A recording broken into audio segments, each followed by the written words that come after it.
Bienvenidos a Ser Nutritivo Podcast, un espacio donde nutriremos tu hambre de aprender, crear, sentir y conectar. Soy Griselda Jiménez y junto a grandes colegas de la salud y buenos amigos, compartiremos contigo ciencia y experiencia para nutrir tu ser. El derecho a la alimentación es uno de los derechos más violados a nivel mundial, a pesar de reconocer la importancia y lo necesario que es. En México, alimentarse saludable es más que poder alimentarse. Es un tema que dista de ser exclusivo de la falta de educación en nutrición. A pesar de ser un país que se caracteriza por su riqueza en gastronomía, por su gran diversidad en la producción de alimentos naturales, la desigualdad que se vive en nuestro país no es un tema aislado de la parte de la alimentación. En México existen múltiples realidades en materia de nutrición, accesibilidad a los alimentos, calidad alimentaria, por supuesto, educación e información, economía, creencias y mucho más. Esto hace que sea importante hablar de política, porque la política no es solo aquello que vemos en la televisión o que vemos que hacen los que conocemos como políticos, sino que es hacer algunas reformas, movimientos y revisar constantemente las necesidades que está teniendo nuestra población en diferentes materias, incluida, por supuesto, la parte de la salud, en la cual estamos dentro el tema de la nutrición. Para hablar de política, pues necesitamos a una persona que, por supuesto, sea profesional en este tema y curiosamente, y no, en México hay muy pocos profesionales que estén buscando hacer políticas desde un lado profesional, hablando desde su gremio, desde la parte de la educación que estén teniendo y encontrar a un nutriólogo que justo esté involucrado en este tema de las políticas y de las políticas públicas en materia de salud y nutrición, realmente es un reto. Aquí en Jalisco, pues solamente tenemos, y es una gran fortuna además que sea quien nos acompañe, a un profesional que se ha metido a hablar, a escuchar, a aprender y aparte a trabajar arduamente sobre el tema de política en nutrición. Y es Ulises Brambilia, que hoy es mi acompañante y voz en este micrófono de Ser Nutritivo Podcast, por lo cual me encuentro muy contenta y emocionada porque es un tema que de verdad necesitamos poner en la mesa y en la cual tanto profesionales en la salud como población en general necesitamos estar cada vez más sensibles. Bienvenido, Ulises, y muchas gracias por decir que sí a esta entrevista. Hola Grace, no, al contrario, muchísimas gracias a ti y pues con esa amplia introducción pues ya empiezo cargado de energía. Qué bueno, qué gusto. Pues es que la verdad creo que es un tema que se necesita hablar.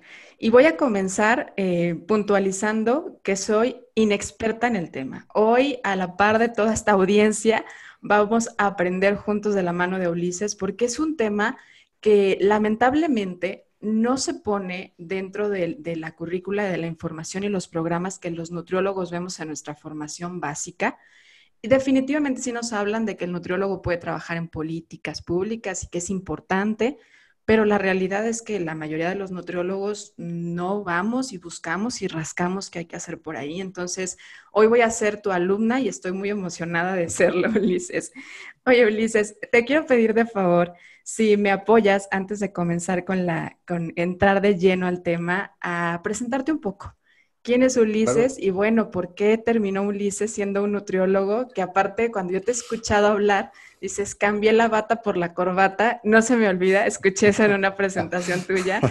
Se me quedó grabado, ¿eh? Entonces, bueno, ¿por qué dejaste la bata y la cambiaste por la corbata? Yo tengo aproximadamente 10 años en el ámbito de la nutrición desde formación hasta mi etapa profesional. Y en el Inter tenía muy en cuenta palabras de algunos de mis profesores, ¿no?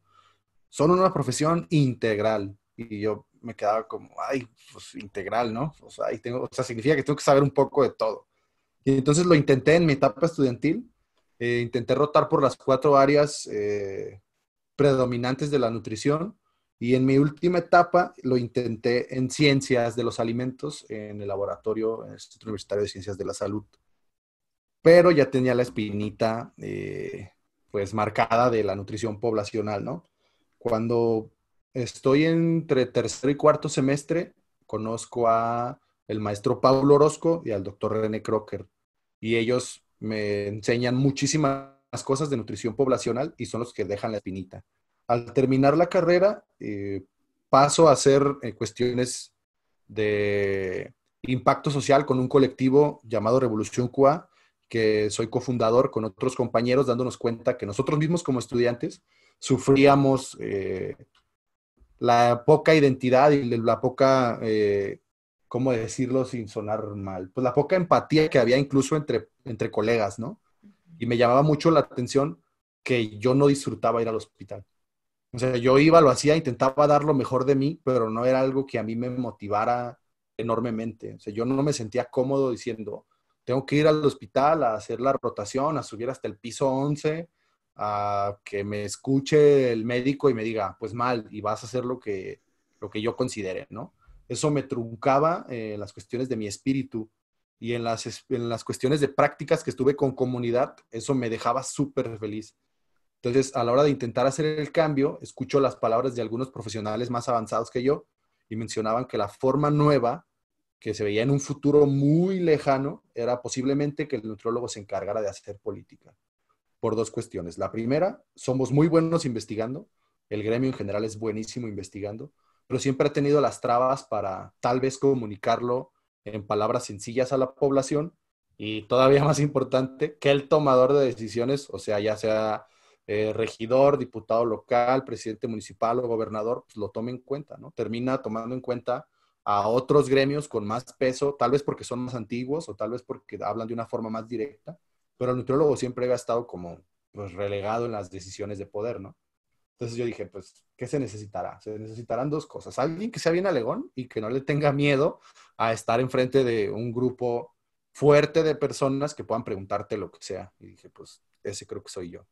Entonces decidí estudiar la maestría en políticas públicas y tomar la orientación en gobierno local, porque es lo que siento que es lo que le falta al nutriólogo, el contacto con las autoridades en su nivel más próximo.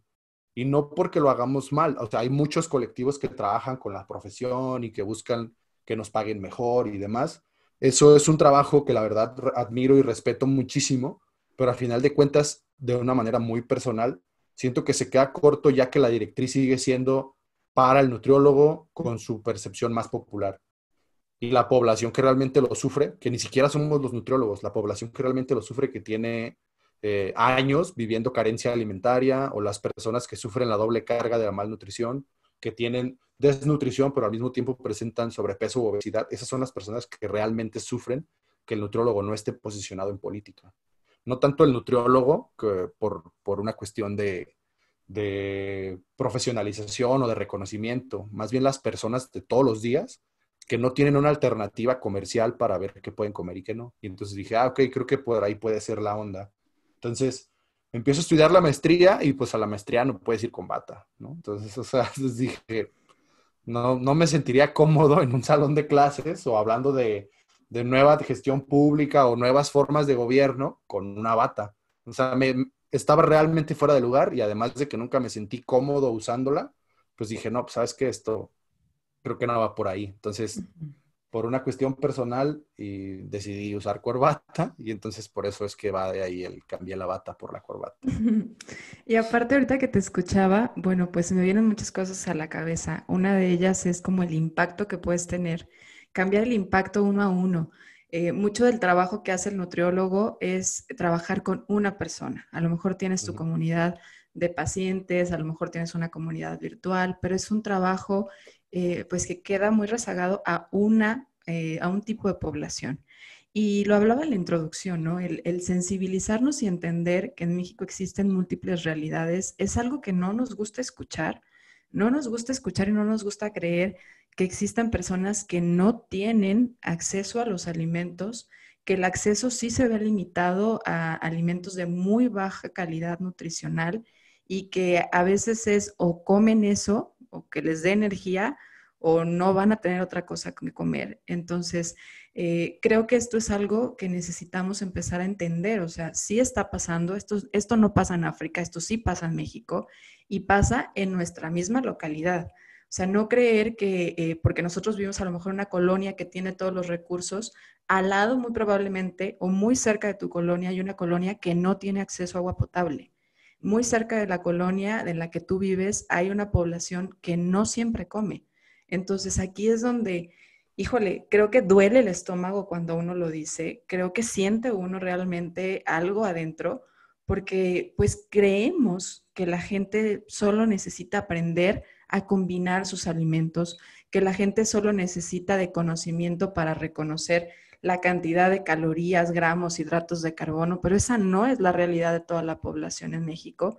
Y cuando te dedicas o te enfocas a hacer política pública y a hacer políticas en nutrición, creo que tienes que poner el ojo en todo aquello que la mayoría de la gente, la población, no quiere ver.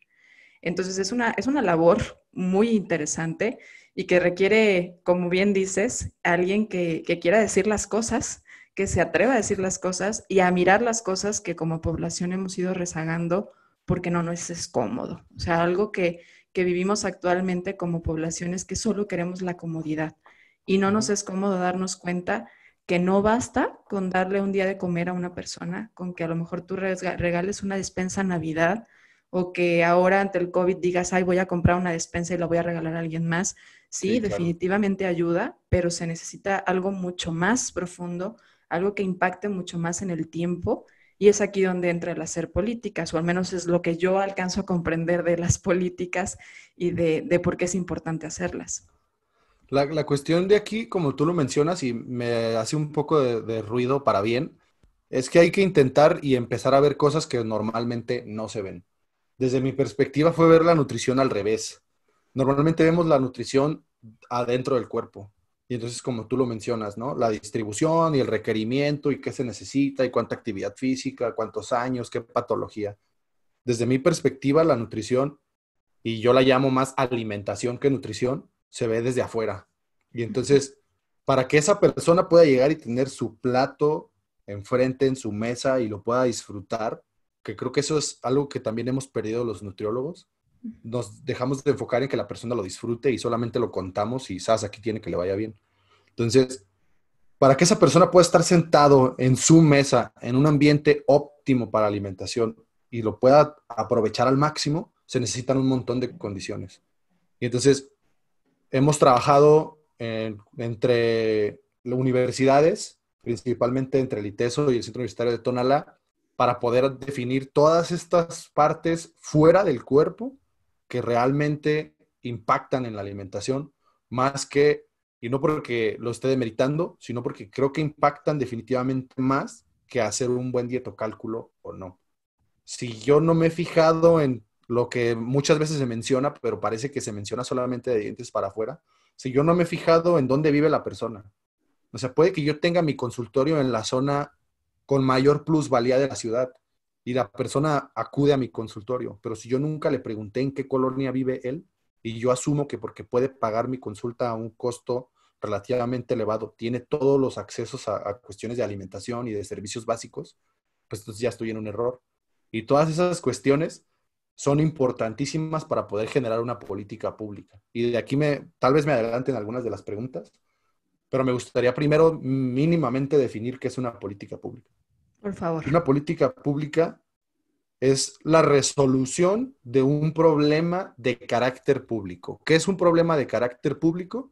Es cuando el gobierno toma mano o pone su atención y destina algún recurso, el que sea, económico, operativo, de personal, de solución, cualquier recurso que pueda tener el gobierno para solucionarlo. Si no, es un problema social y hasta que no se vuelva público no se puede tomar como una política pública. Un ejemplo, la delincuencia, ¿no? Eh, Todo mundo conoce a alguien que ha sido víctima de un asalto o de algún despojo de sus pertenencias, ya sea de manera física o llegar y que tu casa esté abierta, ¿no? Todo mundo conoce a alguien. Mientras el gobierno en turno no ponga atención en ese problema, es un problema social. Nos afecta a todos. Pero hasta que el gobierno no diga, ok, vamos a destinar o más policías, o vamos a hacer nuevas brigadas, o vamos a hacer esta acción de gobierno, hasta que el gobierno no toma en cuenta ese problema social, no es un problema público. Entonces México está lleno de problemas sociales de la alimentación que no son de carácter público. Y no son de carácter público porque se omiten.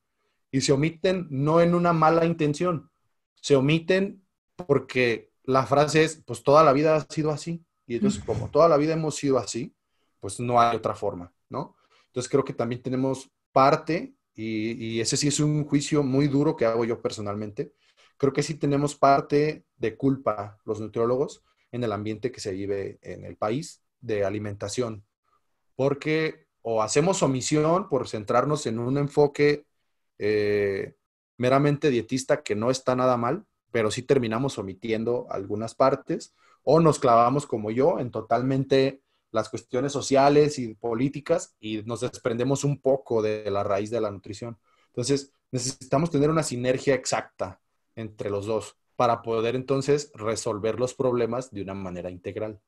Si no lo buscamos de una forma integral, nunca vamos a avanzar, porque entonces estaremos jalando la cuerda de ambos extremos en lugar de jalar hacia el mismo lado.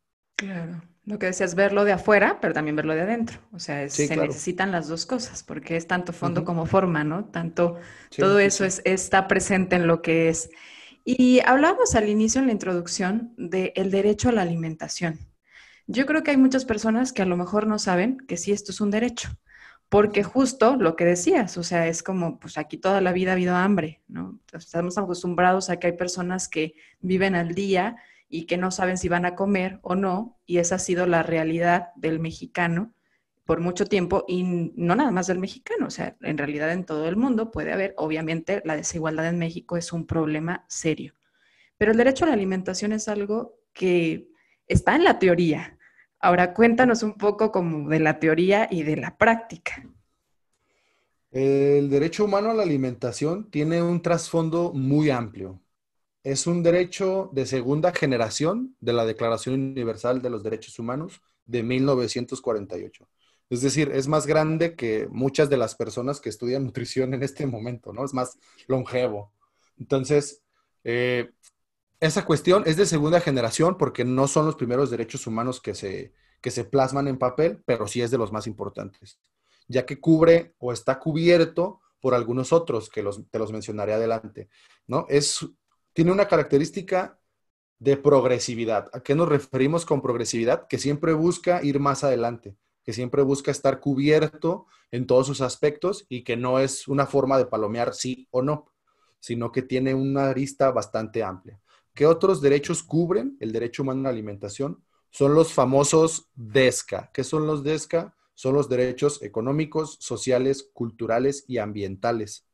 Entonces, si lo analizamos, pues son un montón de directrices, ¿no? Económico, pues que la persona tenga acceso económico y que pueda pagar por un alimento a un precio justo, ¿no? Social, que sea pertinente para el ámbito en el que se desenvuelve la persona, sin cuestiones de discriminación, con equidad de género, sin aculturamiento, es decir, que no llegue una cultura de fuera y te imponga la suya, ¿no? Entonces, así ya llevamos económicos, sociales, culturales, que sea pertinentemente adecuado para la región en la que se vive con los ingredientes locales, ¿sí? Entonces, o sea, si lo vamos viendo, son económicos, sociales, culturales y nos faltan los ambientales, que sea sostenible, que no se acabe el mundo, porque eso parece ser que a los nutriólogos se nos olvidó en algún punto y que nos dedicamos solamente a dedicar y a prescribir qué comer, pero nunca pensamos que si nos dedicamos a comer mientras nos comemos al mundo, pronto ya no va a haber un lugar para generar los alimentos que nos comemos.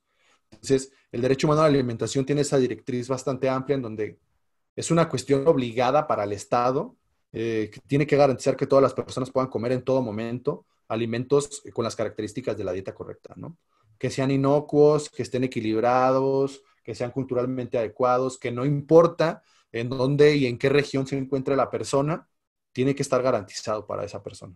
Lo que pasa en México es que pues, no se cumple. Y entonces lo dividimos en dos vertientes, en cumplimiento y en ejercicio. Las personas que sí tienen la fortuna de tener los alimentos 3 veces al día, ellos tienen el cumplimiento, pero probablemente no lo ejercen, porque entonces tienen los alimentos a la mano, pero los tienen tan a la mano que prefieren alimentos muy vacíos nutrimentalmente. Y entonces el consumo de alimentos chatarra pues se incrementa por una facilidad de acceso y económica. Entonces pues ya tampoco es un ejercicio pleno del derecho. Entonces es una teoría bastante amplia que los nutriólogos posiblemente la obviamos. Y me he dado cuenta de eso, que entonces para nosotros se convirtió en más el estar sentado, analizando un montón de cosas bioquímicas, ser un experto en la bioquímica, pero cuando no entiendo lo que sucede afuera de la persona, pues ahí ya también la bioquímica pues no tiene sentido, porque pues yo seré un experto en todos los procesos metabólicos, pero la persona para lo único para lo que le alcanza es para bebidas carbonatadas, ¿no? Refrescos. Entonces, pues Claro. ahí nos quedaremos cortos.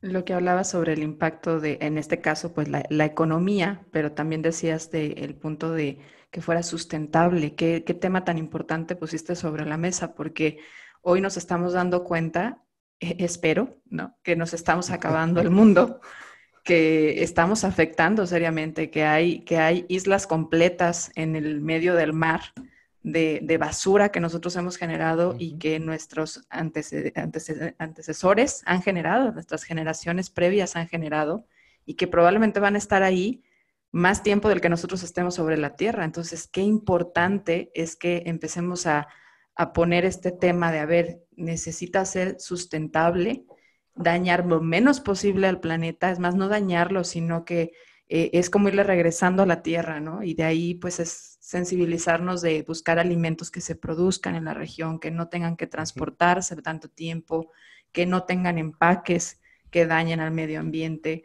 Y obviamente también esto va ligado con la economía, porque también hoy Claro, estamos en el mundo en el que, bueno, sí, empieza a haber más empaques que son biodegradables, pero también está el lado económico del biodegradable. Entonces, exactamente. es aquí una rueda que, un ciclo de vicio, ¿no? Complicado. Y en el tema de la calidad, pues ahorita me hizo pensar en un tema que está, creo que de boca en boca en este momento porque lo estamos viviendo, que es el tema del etiquetado frontal de los alimentos, que obviamente Ujú. no va a ser el tema central de esta charla porque creo que justo hablar de política es hablar de mucho más allá que solamente el etiquetado. Esta es una, ¿no? Esta Ujú. es una y sé que probablemente lo escuchen en muchos lugares, pero pues realmente esta va justo a la calidad, ¿no? A mejorar la calidad de los Sí, alimentos industrializados. Pero no es la sí, sí. única política que se ha hecho en torno a la calidad. ¿Te gusta Ser Nutritivo Podcast? Hay tres formas en las que puedes ayudarnos a seguir creciendo y seguir compartiendo esta información para ti. Da a seguir en la plataforma de tu preferencia donde nos escuchas, ya sea Apple Podcast, Google Podcast, Spotify, YouTube. Dale seguir para que no te pierdas cada uno de nuestros episodios. Ayúdanos a compartir con la persona que tú creas que nuestro contenido y nuestros episodios puedan ayudarle a nutrir su ser. Y no olvides en dejar una referencia en Apple Podcast de cómo Ser Nutritivo Podcast te ha ayudado a nutrir tu cuerpo, tu mente y tu alma. Gracias por ayudarnos. Continuamos con el episodio. No, curiosamente, en México es un país, como es tan amplio y es tan multifacético, pareciera que el etiquetado es lo único que se ha generado, ¿no? Y que entonces va a venir a ser la panacea y nos va a salvar y ya se aprobó el etiquetado el 1 de octubre, la semana pasada, ya hoy es 5 y ya no va a haber problemas de alimentación y ya todos vamos a estar en el peso exacto y demás. No es tan sencilla la cosa, ¿no? El etiquetado es el primer paso para que el consumidor tenga la información plena de lo que consume, pero aquí hay una parte que no debemos olvidar como nutriólogos. La educación recae en nosotros como especialistas de la alimentación y en la forma en la que lo damos. El etiquetado va a venir a mostrarnos solamente los 5 sellos y las 2 medidas precautorias, pero no nos va a decir de dónde viene el alimento, qué tan lejos viene el alimento. No nos va a decir qué tan procesado está ese alimento. No nos va a decir si es adecuado a mi cultura o no. Entonces, el etiquetado solamente va a generar, desde mi perspectiva, como lo ha generado en otros países de América Latina, que la industria se ponga las pilas para reformular sus alimentos y empezar a ofrecer alimentos con menos sellos. Y las personas empezarán a elegir, por ende, alimentos con menos sellos en una identificación sencilla que es el objetivo del etiquetado y que es bastante bueno y que es comprensible hasta para niños de 5 años. Un alimento con muchos sellos no es un alimento malo. Un alimento con menos sellos puede ser, no estoy garantizándolo, sino puede ser un alimento con unas mejores características en cuanto a sus porcentajes nutrimentales, ¿sí? Por ejemplo, yo me puedo ir con la finta y ver que tiene un solo sello, pero pues yo ser hipertenso y que tenga curiosamente el de exceso en De sodio, sodio. Ujú. ¿no? Y entonces pues ya de ahí generar un problema, pero pues ahí es a lo que voy. Los nutriólogos no debemos de cruzar los brazos y decir, ah, pues ya está el etiquetado, ya la hicimos, ya no hay nada más que hacer. Yo creo que al contrario, es el momento de empezar a presionar con mayores medidas y con mayores acciones de política. Con mayores acciones de política en el hecho de las decisiones de poder. Porque si lo entendemos en que todo lo que decidimos todos los días es una cuestión política, si yo decido a quién le compro, a quién le pago, en qué formato, cuántos kilómetros recorro, esas son cuestiones políticas. Yo estoy Ujú. decidiendo si el alimento es importado o es un alimento local.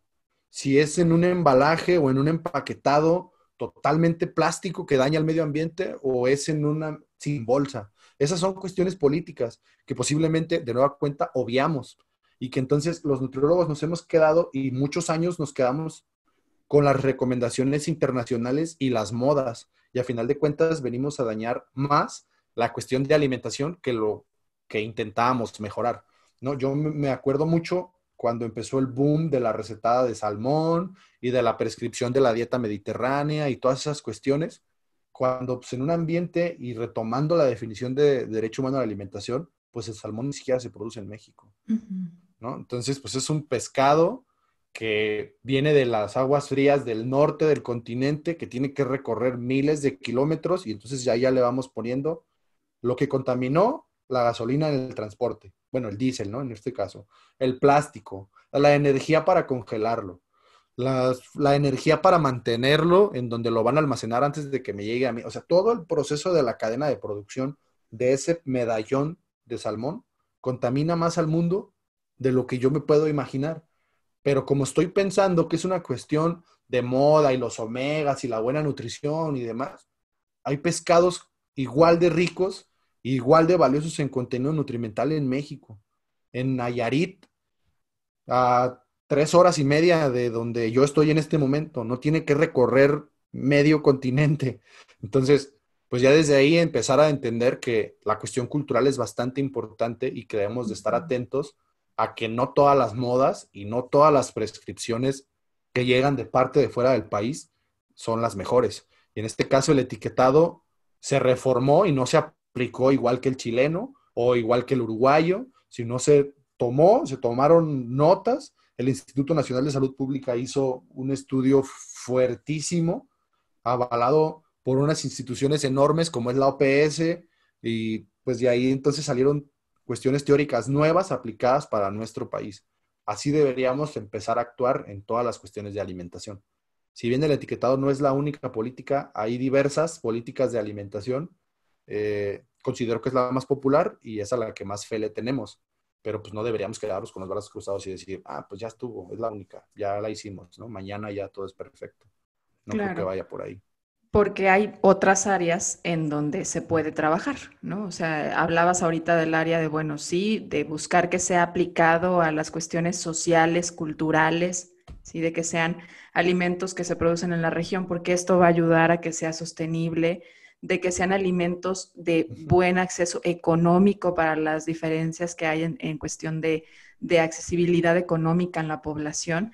Y creo que aquí entra uno de los retos más fuertes. No sé, esa es mi percepción, Ulises, ya me dirás tú, porque yo veo realmente como uno de los problemas más serios de México la desigualdad.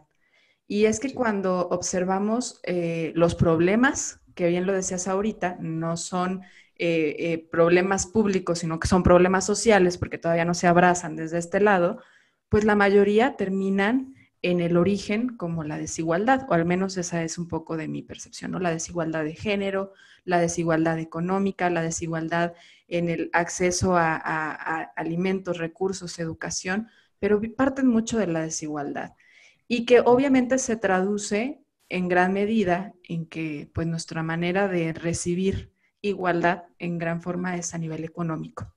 ¿Y sí. de qué forma las políticas que se pueden hacer en materia de nutrición podrían ayudar a este lado económico? Uy, esa es una preguntota, ¿eh? Esa sí, ese es bastante complejo. Muy pocas veces hemos pensado que la alimentación puede ser el centro de la igualdad. como tú lo mencionas, siempre lo pensamos que igualdad es que todos ganen el mismo salario, ¿no? O sea, que todos tengan la misma capacidad económica, eso será igualdad. Pero no todos tienen los mismos accesos educativos y no todos viven en donde mismo y no todos lados hay los mismos recursos. Entonces, ¿de qué va a servir que ganemos lo mismo? Pues de nada, ¿no? Entonces, desde esta perspectiva, me agrada tu pregunta y siento que es un reto que deberíamos pensar como nutriólogos, que la igualdad sea el acceso al alimento. ¿Y a qué alimento? Pues al alimento local.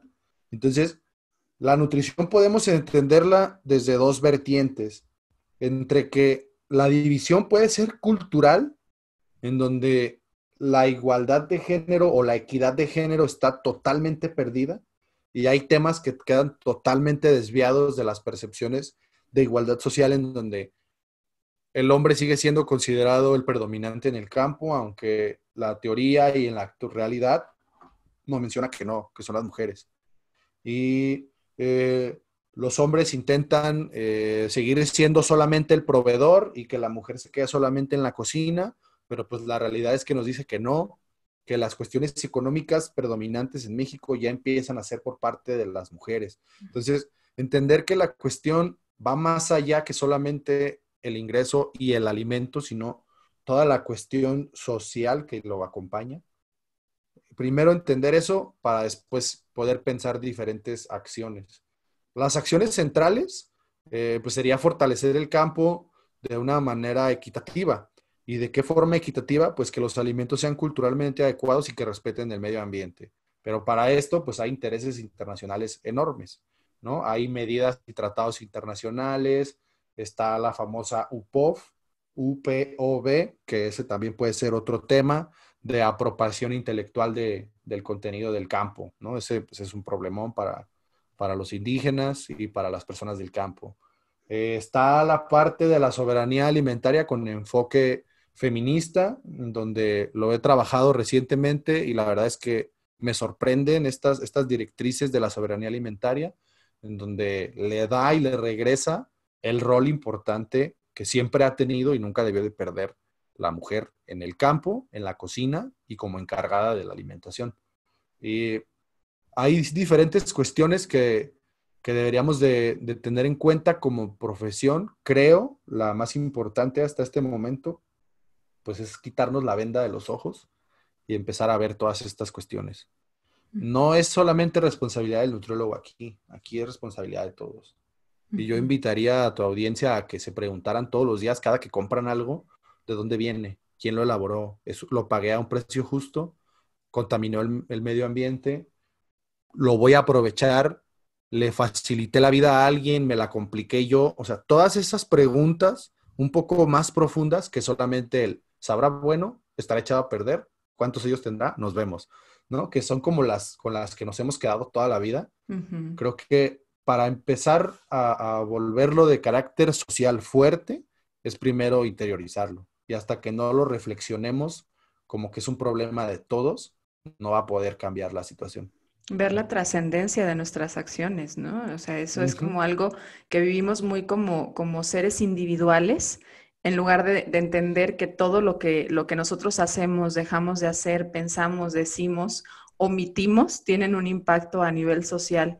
Y es que eso es lo Ujú. triste, o sea, creo que estamos viviendo de una manera muy interiorizada, ¿no? Como nada más lo que a mí me interesa, lo que a mí me sirve, sin pensar en lo que esto pueda tener de impacto pues no nada más a futuras generaciones, sino a la gente que está viviendo a nuestro alrededor. Esto para mí yo creo que también es una de las grandes enseñanzas de manera personal que me ha venido a traer este 2020.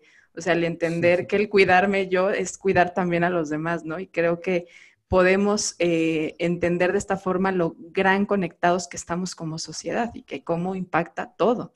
Y me encantó esta invitación que dejas, o sea, es pregúntate desde dónde viene, qué impacto va a tener, dónde va a terminar los desechos, el origen, más allá de solo si te va a nutrir a ti o no, ¿no? Ujú. Salirte un poco de ti.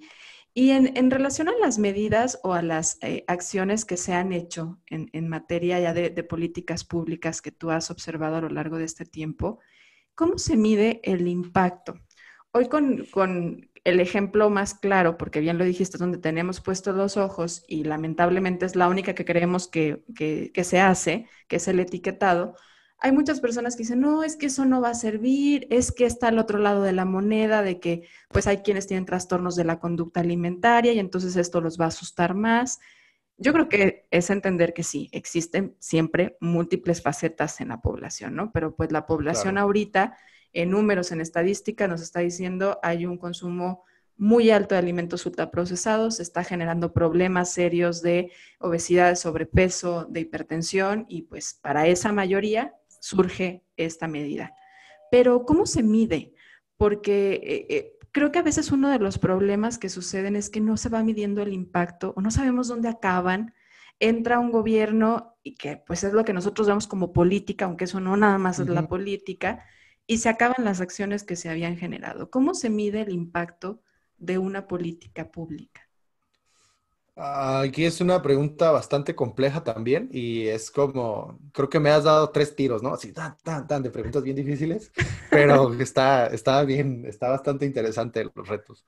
Eh, Todo mundo cuando habla de política lo entiende en esa directriz de que es el gobierno en turno y no está mal, es la cara popular de la política, pero la política tiene un trasfondo legislativo y legal más profundo. Este etiquetado no se terminará aunque se termine el gobierno en turno. Eso es lo primero que hay que tener en cuenta, ¿no? El etiquetado seguirá y se votará después de cierto tiempo, se volverá a poner en consulta por medio de la CONAMER, que es quien lo regula. ¿Cómo podemos darnos cuenta si una política pública está teniendo impacto o no? Por medio de evaluaciones. ¿Cómo lo evaluamos? La política pública puede ser evaluada en todas sus fases. Puede ser y debería ser evaluada desde el diseño. Es decir, en el momento en el que identificamos el problema público, lo tomamos en cuenta, empezamos a teorizar y generamos un bosquejo de lo que podríamos generar o no. Desde que estamos diseñando cómo podría ser, podemos generar la primera evaluación. Y ese es su nombre real, evaluación de diseño. Es desde el momento en el que empezamos y hasta los primeros 2 años de que se pone en marcha un programa o una política pública. Eso entraría como una evaluación de diseño y el Coneval tiene unos checklists bastante accesibles, los pueden buscar en internet si gustan, y responder si cumplen o no con las características que menciona la lista. No, no es tan sencillo como parecería, pero pues es para que se vayan dando una ligera idea, ¿no? Entonces, evaluamos el diseño. Después, hay que tomar decisiones y hay que darnos cuenta de qué vamos a hacer o no, cuál va a ser, de todo lo que se generó en el diseño, todas las ideas que se tuvieron, hay que decidir qué vamos a implementar. Y entonces aquí podemos hacer una evaluación de los procesos, de las decisiones que tuvimos, cuáles son los procesos que se están siguiendo, cuáles no, qué se está rompiendo, qué se está cumpliendo y todas estas cuestiones del anclaje y del armado funcional del proyecto o de la política en turno. Entonces ya llevamos dos, de diseño y de proceso. Podemos tener de resultados, que no es lo mismo que de implementación. La evaluación de resultados nos arrojará ciertos números que nos dirá si es lo que esperábamos cuantificante o no. Es decir, le llegamos al cierto número de población, sí. ¿Funcionó y descendió lo que esperábamos? Sí. ¿Estamos de acuerdo en que era lo que a donde queríamos llegar? No. Entonces los resultados se pueden evaluar también. Y al final de todas las evaluaciones posibles, la última, la más compleja, la más difícil de hacer y la que casi nunca se hace es la evaluación de impacto. Porque entonces para evaluar el impacto necesitamos otra vez comprender todas las directrices sociales en las que impactará la decisión que nosotros tomamos. Para poder hacer esto necesitamos un acompañamiento de muchísimos años. Y de muchísimos años me refiero a tal vez 5 años, no así 30, ¿no? No es un estudio de corte tan extenso, pero sí necesitamos hacer un seguimiento para darnos cuenta de que realmente la medida que nosotros tomamos es la que generó el cambio y no alguna otra externalidad positiva, porque también hay externalidades negativas.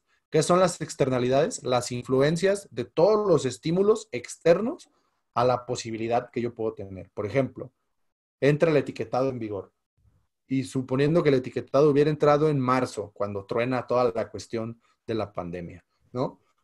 La cuestión de la pandemia aceleró los procesos de un mejor consumo alimentario por miedo a caer en la enfermedad.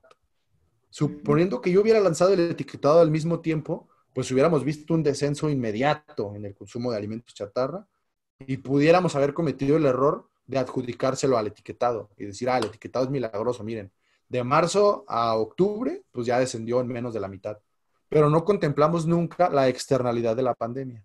Para poder hacer esto, en las cuestiones de política pública y la evaluación de impacto, se tiene que hacer un seguimiento bastante largo contemplando los resultados. Después de esto, la evaluación de impacto nos arroja una retroalimentación. Para teoría de política pública es el llamado feedback. Nos da una retroalimentación en donde de la retroalimentación podemos generar cambios en esa política pública o definitivamente generar una nueva. Entonces es un ciclo y así lo podemos encontrar, el ciclo de las políticas públicas, en donde si tú lo ves, pues parecería bastante sencillo, ¿no? Depende de cuál veas, algunos tienen 4, algunos tienen 5, algunos tienen 6, algunos tienen hasta 12 pasos. El problema es que no es un manual y no es una receta. Y no todas las poblaciones responden igual y no todos los gobiernos interactúan igual. Y lo más importante, no todas las profesiones se interesan igual. Y aquí es donde las políticas públicas de alimentación en México se han vuelto muy complicadas de generar por dos cuestiones. Primero, la industria de los alimentos ultraprocesados tiene un valor económico altísimo y un peso social durísimo en México. Y entonces, hasta el sexenio pasado, parecía que ellos dictaban las normas y las políticas de alimentación. Junto con eso, los nutriólogos no se interesan por luchar por las cuestiones de política alimentaria, ¿no? Si no fuera, y yo lo digo abiertamente, si no fuera por el poder del consumidor, posiblemente la norma del etiquetado no hubiera tenido tanta popularidad. Uh-huh. No, y él no es nutriólogo, ¿no? O sea, Alejandro Calvillo no es nutriólogo. Uh-huh. Entonces hay que entender que, pues ya desde ahí tenemos algo, o sea, tenemos una pata más cortita en nuestra mesa de nutrición, en donde pues sí nos está faltando. Y no quiere decir que esté mal, quiere decir que pues ya tenemos toda la fortaleza clínica y toda la fortaleza en ciencias y toda la fortaleza en administración de servicios de alimentos, pues ahora hay que echarle la mano a las cuestiones que podrían hacer más fácil la vida de la sociedad en general. Como tú lo decías, la nutrición se ha quedado acercada a atender uno a uno. Uh-huh. Y en la atención uno a uno, México tiene 130 millones de personas. ¿Cuántas consultas tendrías que dar tú para que pudieras cambiar la realidad de esos 130 millones de personas? Pues no vamos a alcanzar. Ni aunque todos los nutriólogos mañana dijéramos, voy a ser clínico y voy a hacer cuestiones en mi consultor, no vamos a alcanzar a atender a toda la población mexicana. La nueva forma que nos está dictando la sociedad, las tendencias internacionales y la realidad mexicana es que son las políticas públicas en salud y en materia de alimentación lo que realmente puede cambiar el ámbito epidemiológico de los mexicanos.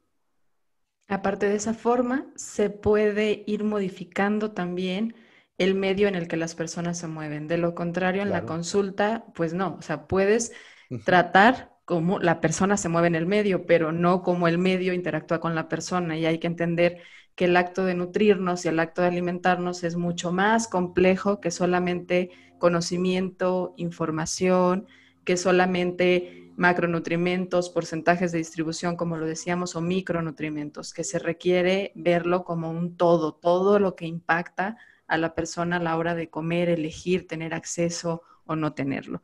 Es un tema, la verdad, que es súper interesante. Yo creo que a mí, bueno, yo he tenido casi toda la plática, la piel chinita, porque eso significa que me ha sensibilizado bastante a prestarle más atención y espero de todo corazón que quienes estén escuchando esto pues estén igual de emocionados que yo, porque sí, es para donde tenemos que estar trabajando y necesitamos poner nuestro ojo ahí y nuestras manos ahí también, no nada más el ojo, ¿no? Apoyar a quienes lo están haciendo y de alguna forma desde, no solo como profesionales, para los profesionales que nos estén escuchando, sino también como consumidores, como personas que nos alimentamos, nuestras decisiones impactan porque al final todos hacemos la política, no es Ujú. algo aislado de la población en sí. Y estamos entrando a la recta final, Ulises. Hay 3 preguntas que les hacemos a nuestros invitados partiendo de la idea central de Ser Ok, Nutritivo Podcast, que es va. conocerte un poquito más. Nosotros Ujú. creemos que la nutrición es algo que debemos de nutrir al nivel físico, mental y espiritual. Y entonces Ok. queremos saber cómo tú, Ulises, disfrutas nutrir tu cuerpo. ¿Cómo disfruto nutrir mi cuerpo? Yo soy un amante empedernido de la cocina. Desgraciadamente mis tiempos no me lo dan, pero disfruto enormemente cocinar. En el acto Y de cocina. he tenido toda la vida una relación con aprender a hacer la selección de los alimentos al momento de la compra. Y Mm. entonces en mi casa, cuando era niño, acompañaba a mi mamá. Después de un poco más grande, acompañaba a mi abuelo y después a mi papá y ahora ya solo, ¿no? Entonces, para mí es un proceso como mítico la cuestión de la alimentación. Es el ir, seleccionar el alimento, tocarlo, verlo, comprarlo, imaginar cómo lo voy a preparar, llegar, prepararlo. Y o sea, es parte de un todo en donde parte de mi alimentación se centra en con quién lo voy a compartir, más que la parte de cómo voy a nutrir mi cuerpo realmente.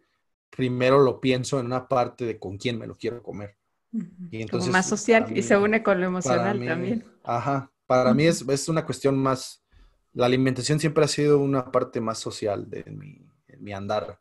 Que Ujú. desde, o sea, obviamente en mi carácter profesional, pues está claro, pero igual en mi lado personal, o sea, ya al quitarme la corbata, por decirlo de alguna forma, también, pues es una perspectiva más social que cuantificada. Por eso tu sensibilidad también al tema, ¿no? Creo que al Sí, creo final que sí siempre va lo por que ahí. escogemos tiene que ver con lo que somos más sensibles y parte de lo que somos. ¿Y cómo disfrutas nutrir tu mente? Yo soy melómano, amo la música Mm. y no hay momento en el que no pueda estar pensando en escuchar un nuevo disco, en buscar un nuevo artista y puedo durar horas, horas en bibliotecas musicales y platicando de música. En mi juventud y en mi currículum oculto, fui músico algunos años de carácter semiprofesional y profesional. Entonces, esa es parte con la que nutro mi ser enormemente, con la música. Y entonces muchas de las cosas que intento hacer desde mi perspectiva profesional, por ejemplo, lo que hago con Revolución QA y lo que se hace desde el podcast Querer Comer, es cuando lanzamos el documental Tiranos de la Alimentación, toda la música son músicos independientes de Jalisco y buscamos hacer la fotografía en lugares populares de la ciudad de Guadalajara. E intentamos que los entrevistados no contaminar más el medio ambiente por generar un documental, o sea, no viajar todos y que no fuera todo el equipo de producción, sino, o sea, nos tardamos muchísimo porque literal era estar cazando a que el entrevistado viniera. Y entonces, mi actuar como nutriólogo va también relacionado mucho con el arte, con la parte de que se sienta, no que solamente se vea, sino que puedas ver una foto, un texto, escucharlo con una canción, ver un diálogo y que digas, va por ahí. Entonces creo que parte de mi ser también está relacionado con las artes. Qué lindo escuchar es, porque al final es que luego lo vemos como hay algo muy romántico, lo parte artístico, pero no. O sea, es muy el lado emocional que tenemos las personas y más allá de lo romántico, lo emocional está presente todo el tiempo. ¿Y cómo disfrutas nutrir tu alma? ¿Cómo disfruto nutrir mi alma? Ahí va Ahí la sí es un cuarta pregunta tanto, dura. ajá, exactamente, ahí sí es un tanto complejo. Eh, no soy mucho de religiones y fes, pero he aprendido bastante de las comunidades a las que he tenido la oportunidad de ir y de crecer en mi núcleo familiar. Entonces, sí, estoy consciente de que hay formas en las que la espiritualidad nunca se puede perder y que tiene que estar presente en todo momento, aunque posiblemente no tenga fe tan fuerte como muchas personas en México. Aprendí que hay momentos en los que la fe puede ser con uno mismo y que, como lo mencionan algunas culturas originarias de México, no siempre y tal vez nunca, sin ofender a nadie, sea presente o sea necesario una iglesia o un templo o un edificio, ¿no? Puede ser tú con la naturaleza y tú con lo que sientas, y esa espiritualidad pues te puede ayudar a trascender en el camino en el que vas.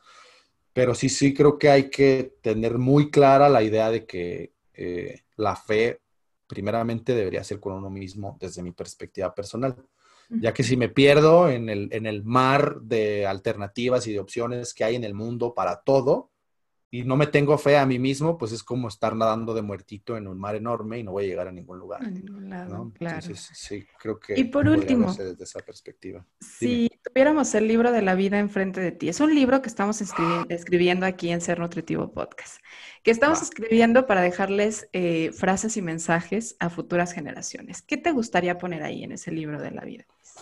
¿Una sola frase? Una sola frase. Bueno, puede Ok, ser así un poco larga y luego la explicas si es compleja. va. Primeramente, me gustaría iniciar mi párrafo citando a George Orwell, ¿no? ¿Por qué George Orwell? George Orwell veía el mundo como una cuestión de total control y en una novela súper épica y las personas controladas por un sistema totalitario, y yo lo leí hace muchos años y dije, no creo que esto llegue a pasar. Y ahora pues estoy convencido de que tal vez estemos más cerca de lo que incluso Orwell pensó hace muchos años. Y su frase es: en la vida, como en las cuestiones normales de la política, todas las decisiones son decisiones políticas. De ahí partiría mi propia frase: hagan lo que quieran en la vida, con lo que ustedes se sientan cómodos y convencidos, pero nunca pierdan su lado humano. En el momento en el que pierdes tu lado humano, pierdes las características básicas de relacionarte con los demás y las partes axiológicas, entendimiento, subsistencia y todas las 9 que son, y el ser, tener, hacer y estar, se pierden cuando pierdes esa cuestión de humanidad y pues te vuelves un ente neutro y negro. Ujú. Qué Entonces bonito. nunca... Aparte, creo que una frase que inyecta mucho lo que eres. Me queda claro por qué estás haciendo lo que estás haciendo y por qué te dedicas a lo que te dedicas, porque sí, creo que es el lugar justo donde pones todo lo que eres, ¿eh? Desde ahorita que te estoy escuchando, de lo que te nutren las diferentes áreas de tu vida y de lo que a ti te mueve. Es muy tú esa frase con la que terminas. De verdad, Ulises, muchísimas gracias por lo compartido. Muy contenta de haber compartido contigo este episodio de Ser Nutritivo Podcast. Espero de todo corazón que estén igual de emocionados, y yo creo que sí, nuestra comunidad de seres nutritivos, que si han encontrado algo valioso por aquí, sepan de alguien a quien le puede servir, lo compartan, porque así crece nuestra comunidad. Y pues agradecida contigo, Ulises. ¿Dónde te encuentran? Hablabas hasta ahorita de que tienes un podcast, que Sí, estás claro. haciendo contenido también ahí en Revolución Cuba. Platícanos, ¿dónde te encuentran? En todas las redes, como Revolución Cuba, es revolución la palabra normal, y Cuba es K-U-A, significa comer en el vocablo náhuatl, y el podcast se llama Querer Comer, igual en YouTube o en Spotify. Es igual buscar la perspectiva de que la alimentación pues tiene que verse desde el lado del amor, no es como un juego de palabras de querer rescatar lo que nos Mm, comemos. perfecto, pues ahí otro Va por valioso ahí. contenido que pueden encontrar en estos medios, que les estaré compartiendo también, por supuesto, en las notas del episodio y en el boletín a quienes están registrados. Pues feliz, Ulises, muchísimas gracias, y gracias a ti por habernos escuchado. Sabes que nos escuchas cada jueves con un episodio nuevo. Nos escuchamos pronto. Gracias. Hasta luego.